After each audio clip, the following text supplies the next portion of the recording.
नमस्कार मंडळी, तुमचं स्वागत आहे आपल्या युट्यूब चॅनलला.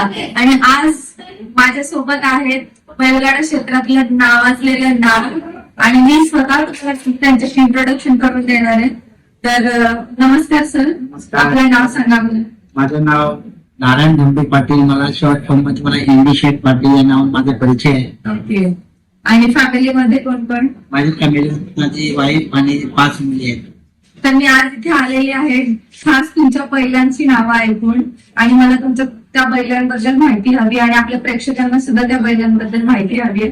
तुमचं नाव इतकं गाजलेलं आहे त्या बैलांमुळे, तर त्या रिलेटेड मला तुमची माहिती हवी आहे.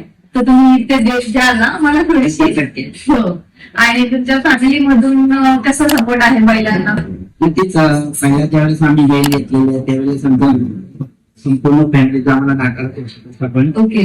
का आता बैलगाडा क्षेत्रामध्ये साधा सोपा राहिला नाही, किंवा तो एखादा छंद वेगळी पद्धतीचा आहे.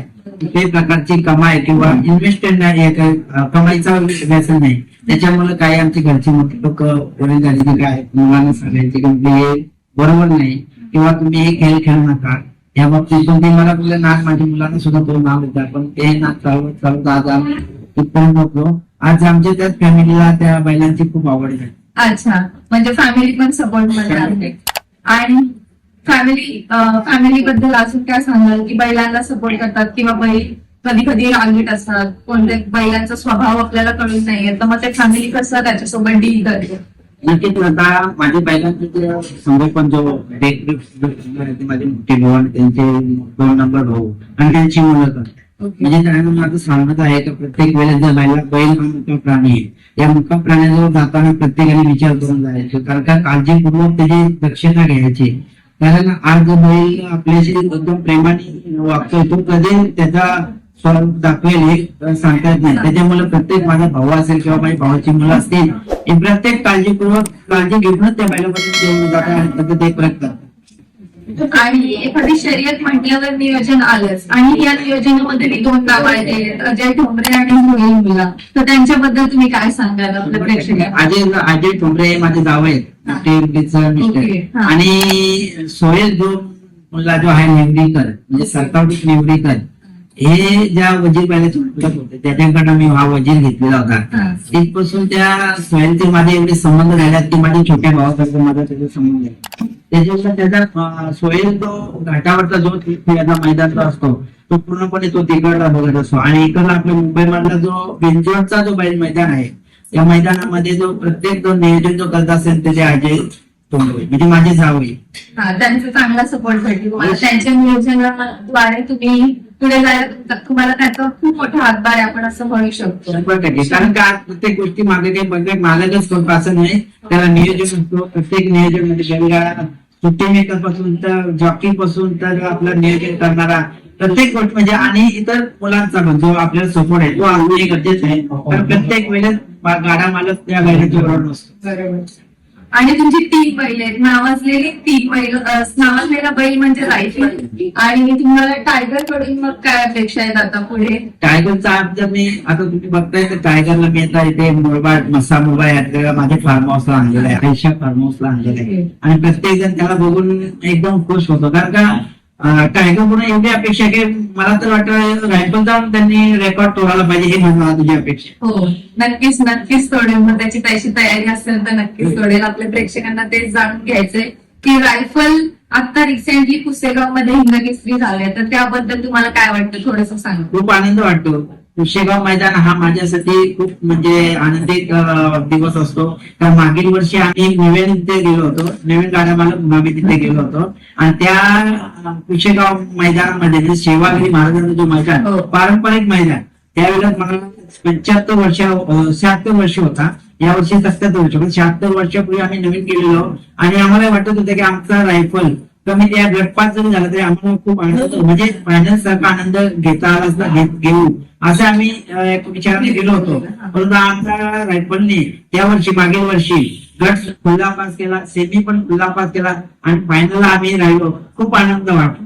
कॉंग्रॅच्युलेशन तुम्हाला त्याच्यासाठी. आणि मला हे म्हणायचंय की जेव्हा पुसेगावचा हिंदकेसरी 2ऱ्यांदा झाला, बरोबर, तो रायफल 3 वेळा हिंदकेसरी झाला. पुसेगाव 2 वेळा आणि पेडगाव बरोबर. तर 3 वेळा हिंदकेसरी झाल्यानंतर जी पब्लिक म्हणजे आपली जी युथ आहे त्यांच्यामध्ये आजकाल बैलगाड्याचं क्रेज इतकं वाढलेलं आहे आणि त्याच्यामध्ये तुमचं नाव घेतात, त्याच्यामध्ये चर्चा होते, तेव्हा तुम्हाला कसं वाटतं की समोरचं आपल्याबद्दल किंवा आपल्या बैलामुळे आपलं नाव झालं, तर त्याबद्दल थोडंसं सांगा. नक्कीच खूप आनंद वाटतो. कारण का ज्यावेळेस आपला प्रेक्षक वर्ग म्हणजे रायफल फॅन क्लब महाराष्ट्र, म्हणजे आज महाराष्ट्रामध्ये रायफलचे मुलं आज मला प्रत्येक ठिकाणी एम बी पाटील या नावाने ओळखत होतो. क्रिकेटच्या माध्यमातून असो, राजकीय माध्यमातून असो किंवा इतर कुठल्याही क्षेत्रात मी भरपूर काही काम केलेलं आहे. परंतु आज ज्या मी बैलगाडा क्षेत्रामध्ये शिरल्यापासून आज जो मला जो परिचय आहे तो रायफल या नावानेच ओळखत आहे. हा रायफलचा मालक आहे असं म्हणतात.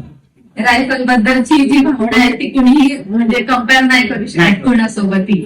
बरं. आणि जे तुमच्या बैलांवर किंवा 10 नंबर हा एक खूप फेमस नंबर आहे. एनडी शेठ पाटील म्हटल्यानंतर 10 नंबर म्हणजे या नंबर येतोच, मेन्शन होतोच. तर त्या नंबर बद्दल तुम्ही काय सांगाल की तो नंबर लकी आहे आणि कसा ठरला किंवा काय म्हणून तुम्ही हा नंबर तुम्ही दिला तुम्ही प्रत्येक गोष्टीला? आता प्रत्येक जण आता आपल्या गाडी नंबरचा नंबर देत असं माझी गाडी नंबर आहे 10. म्हणजे गेल्या 19 वर्षापासून माझ्या गाडीला 10 नंबर आहे. आणि ज्या वेळेस आपण पंढरीशेठ फडके यांना आपण 10 सरकार या नावाने ओळखत होतो आणि मी त्यांना आता रिस्पेक्ट देतो की आज ते आज आपल्यामध्ये नाहीत, परंतु खूप एक आनंदी माणूस होता आणि खूप म्हणजे हौशी माणूस होता. आणि त्याच्या सारखाच आपल्याला वाटतं की आपण त्याची जागा घेऊ शकत नाही, पण आपल्याला वाटतं की त्याच्यासारखं वापरलं तर आपल्याला कधीतरी आपल्याला प्रेक्षक वर्ग आपल्याला घेतील, जवळ घेतील. आणि आज तोच झाले की आता प्रत्येक ठिकाणी मला आपण दादासारखं म्हणजे पंढरीशेठ फडके गेल्यानंतर प्रत्येकाच्या तोंडावर जो शब्द आहे तो आज पंढरीशेठच्या मागे जो 10 सरकार असेल ते एनडी पाटील. मला आता ते 10 नाव पडल्यामुळे आता 10 सरकार हा नाव पडला. खूप आनंद वाटतो, मोठेपणा वाटतो की या 10 सरकारचा जो नाव आज नाव घेणं सुद्धा पण एक भरपूर मेहनत घ्यावा लागतो. पण या रायफलचे मला या 10 सरकार मला नाव पडतं. म्हणजे 10 सरकार नक्कीच तुमच्यासाठी लकी ठरलेला आहे. आणि या तुमच्या जर्नीमध्ये पंढरी शेट्टी यांचं थोडंसं हातभार आपण म्हणू शकतो की त्यांनी तुम्हाला इन्स्पायर केलं या गोष्टीसाठी. आणि राहुल पाटील दादा यांच्याबद्दल तुम्ही काय बोलता? राहुल पाटील म्हटलं ना ते माझे खास मित्र आहेत. हे बरं मित्र म्हटले तरी चालतील, कारण का ज्यावेळेस मी या बैलगाडा क्षेत्रात नसताना सुद्धा त्याच्याबरोबर माझे खूप संबंध होते. खूप मला रिस्पेक्ट द्यायचे. कधी पण मी त्याच्या वयाने मोठा असल्यामुळे ते मला कधी कुठे भेट झाल्यानंतर म्हणजे मला रिस्पेक्ट द्यायचे, पायाला हात लावून मला सांग नमस्कार, म्हणजे मला खूप मदत या करायची, रिस्पॉन्स द्यायची मला. आणि आधी त्याच पद्धतीने मला तो म्हणजे ते तुमचे परमित्र टाईप आहे. 100%. कारण आज पण ते माझ्या बाजूला त्याचा फार्म हाऊस आहे. त्याच्यामुळे आज आम्ही प्रत्येक वेळेस त्यांच्या भेटीगाठी होत असतात, चर्चा होत असतात आणि ते माझे खूप कौतुक करत असतात नेहमी. कारण काय एका त्यांनी मागे मैदानात गेलो होतो घाटावर मैत्री त्यावेळेस त्यांनी माझे बद्दल भरपूर असे उल्लेख केला. एनडी शेठ पाटील अशा अवस्थेत म्हणजे अशा अवस्थेत मात करून खूप मोठं त्यांनी नाव केलं. आम्ही केलं हरकत नाही, परंतु एका पायावर इतकं करणं हे पण सोपं नाही. तर या प्रत्येक गोष्टीला तो माझा सपोर्ट करतो आणि बरं वाटतं त्यांनी पण आपलं नाव घेतलं. आज आपण जरी वयाने मोठा असलो तरी आज तो महाराष्ट्र तो लहान असेल म्हणजे लहान मोठ्या भावासारखा लहान भाऊ मिळेल, परंतु आज महाराष्ट्रामध्ये त्याचं नाव आनंद वाटतो. या संघर्षातून एवढं सक्सेस मिळवलं आहे तर तुम्हाला पुढे पंढरी शेठ फडके यांच्या रिस्पेक्टेड म्हणजे गाजलेल्या नावाच्या बैलांसोबत जर तुम्हाला चान्स मिळाला की रायफलला पळणं तर तुम्ही कराल का? 100% करू. कारण का अशा व्यक्तींशी जवळ राहणं मला खूप आनंद वाटतो. कारण का मोठ्या व्यक्तीशी संबंध कधी पण माणसाने मोठ्याच व्यक्तींशी व्यक्तीच नव्हे तर कुठली गोष्ट संघर्ष करताना मोठी कुठलीही टार्गेट घ्यावा आणि त्या टार्गेटला माणूस जर आव्हान केला तर माणूस पुढे जाऊ शकतो. आणि तुम्ही टार्गेटला आव्हान नाही केलं तर तुम्ही पुढे जाऊ शकत नाही. बरोबर. आणि यांच्यातला एखादा आठवणीतला किस्सा तुम्ही सांगू शकता आपल्या प्रेक्षकांना? 100%. आता आपण ज्यावेळेस मी मुसाटण्या अड्ड्यात असताना पंढरीशेठ फडके मी ज्यावेळेस मी या क्षेत्रात नव्हतो, परंतु त्यावेळेस त्यांनी जेव्हा तिकडे मुसाटण्या शरत होती अड्डा असताना तिथे त्याचे उद्घाटन सोडलेलं त्यांना बोलवलं गेलं होतं. तर ते त्यावेळेस महाराष्ट्राचे अध्यक्ष होते बैलगाडा क्षेत्रातले आणि त्यावेळेस बघायला मी स्वतः गेलो होतो की पंढरीशेठ फडके प्रत्यक्ष वेळेस त्यावेळेस मी बघितलं आणि बरं वाटलं त्यावेळेस त्यांना बघितलं की आज मी मोठ्या व्यक्ती समोर बसतोय. मलाही तिथे बसायला जाईल कारण त्यावेळेस माझ्या वाढदिवसानिमित्त तो अड्डा भरला गेला होता.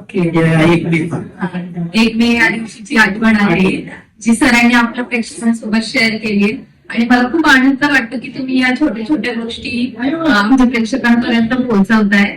आणि मला हा अजून एक क्वेश्चन आहे प्रेक्षकांकडून की तुम्ही पावसाळ्यामध्ये बैलांची काळजी कशी घेता?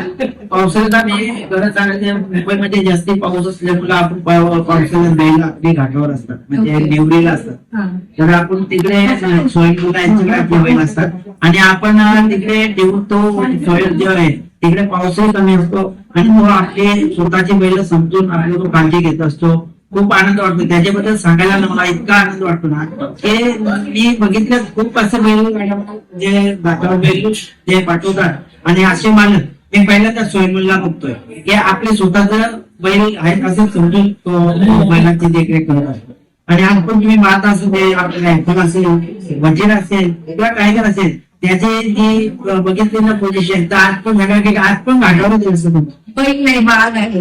वाघ आहे, 100% तो वाघ आहे असं त्यांचं म्हणणं आहे. आणि अर्थात त्यांनी हिंदकेसरी जिंकल्या याचा अर्थ तो वाघच आहे. आणि मला हे विचारायचं होतं की आता टायगर बघून मला अजून काय अपेक्षा आहे की तो हिंदकेसरी गाजवेल का? मला अपेक्षा असेल का आपला रायफल घाटावर एका वर्षामध्ये त्याने आता ट्रिपल हिंदकेसरी झाला म्हणजे 2 वेळा कुशेगाव हिंदकेसरी आणि 1 वेळा पेडगाव हिंदकेसरी आणि खासदार केसरी 2 वेळा झाला, आमदार केसरी झाला, महाराष्ट्र केसरी झाला आणि 5 ते 6 बाईक त्याच्या नावावर आहेत. आणि अशी 16 ते 17 मैदान 71,000ची त्यांनी फायनल मध्ये राहिलेली आहे. म्हणजे 1 नंबर असेल 2 नंबर किंवा 4 नंबर म्हणजे फायनलला होता. म्हणजे याच्यापेक्षा त्यांनी करावा ही माझी त्याच्याकडून अपेक्षा आहे. आणि तुम्हाला आपल्या तरुण मंडळींना काय संदेश द्यायचा आहे जर ते तुम्हाला बघून इन्स्पायर होतात म्हणजे हे प्रयत्न समजतात की एनडी शेठ पाटील किंवा बैलांची बैलगाडा शर्यतीला घेऊन इतकी शर्यत आजकाल इतकं क्रेज आहे युथ मध्ये, तरुण मित्र मंडळीमध्ये किंवा सर्वांमध्ये, इव्हन तो शेतकऱ्यांसाठीचा एक सोर्स झालाय तो. तर त्याबद्दल तुम्ही काय सांगाल तरुण मंडळीला आपल्या? 100% जे माझे फॅन जे आहेत आणि त्यांना मी खरं म्हणजे त्यांचे आभार मानतो की ते आमच्या सरकारला फॉलो करतात. म्हणजे खूप आनंद वाटतो ते आपल्याला प्रत्येक गोष्ट शेअर करत असताना भेटल्यानंतर आपले कौतुक करतात किंवा सेल्फी लागतात. परंतु त्या वर्गाला मी नक्कीच सांगू 100% हा बैलगाडा क्षेत्र वाईट आहे असं नाही, परंतु आपण आपली कामं समजून नाही क्षेत्र समजावा ही मी त्यांना एक सूचना देईल. कारण का हा क्षेत्र आपण जेवढं बोलतो तेवढं सोपा नाहीये कारण हा पैशाचा खेळ आहे. नाव आहे, खूप मोठं नाव होतं, परंतु या नावात आपल्याला खर्चही आहे आणि तो खर्च जर आपल्याला झेपत असेल तर 100% हा खेळ चालावा. आणि जर तुम्ही पैसे आणून पैसे आणून व्याजी पैसे आणून मित्रांनो हा छंद तुम्ही करू नका. फक्त बघत एन्जॉय करत राहा. आपला स्वतःचा बैल नसेल तरी चालेल, दुसऱ्याच्या बैलाला आपला बैल त्याचे कौतुक करत राहा याच्यात समाधान. तुम्ही जो संघर्ष केलाय त्यातला एखादा किस्सा जर सांगता आला तर? संघर्ष म्हणजे आता जो आम्ही बघतोय आता आम्ही घाटापर्यंत एक वेळेस म्हणजे आता आम्ही एका शर्यतीसाठी गेलो होतो. सगळ्यात आनंद वाटले. गणपतीचे दिवस होते, पावसाळा खूप होता आणि सर्वांची इच्छा होती की आम्हाला घाटावर जायचं. आमची एक शर्यत जमली होती रायफल आणि बलमा, सातारा एक्सप्रेस बलमा याच्यावर आमची शर्यत जमली. पूर्ण झाली शर्यत पण सगळ्यांना उत्सुक झाला होता की तिकडे आपल्याला जायचं आहे. जायचं कसं तर आम्ही काय नेले असेल तर बस नेली म्हणजे आमची 51,000ची शर्यत आणि आम्ही 1 लाख रुपये तिथे खर्च केला होता. आम्हाला तिथे उभार झाला, खूप आनंद वाटला तिकडे. म्हणजे आम्हाला संघर्ष तिथंच मला समजला की आपली मागे जी मुलं आहेत, आपली जे मुलं आहेत किंवा माझे सरकारची किंवा सरकारची जे मुलं आहेत ते आपल्याला सपोर्ट राहत आणि ते लाख संपले त्यातला मला कुठल्याही प्रकारचा दुःख झाला नाही. खूप आनंद होतो. हे त्यांच्या बैलांप्रतीचं प्रेम आहे की शर्यती प्रति पण ते स्वतः स्वखर्चाने तिकडे जाऊन हाऊस या गोष्टीला आपण एक शब्द बोलू शकतो की हौसी पाहिजे त्यांनी 1 लाख इन्व्हेस्ट केले आपण असं म्हणू शकतो, वेस्ट नाही म्हणू शकत कारण त्यांनी हवली पाहिजे ते पैसे खर्च केलेले आहेत. तर हे आपल्या एनडी शेठ पाटील त्यांच्यासोबत बोलून मला खूप छान वाटलं आणि आपल्या प्रेक्षकांना आणि हा व्हिडिओ आणि त्यांच्या पर्सनल लाईफ बद्दल काही कारण रिझन्स जे पण आहे त्यांच्याबद्दल थोडीफार इन्फॉर्मेशन ऐकून बरं वाटेल. प्लीज चॅनलला लाईक करा, सबस्क्राईब करा आणि कमेंट करा जर तुम्हाला काही वाटलं तर. एनडी शेठ पाटील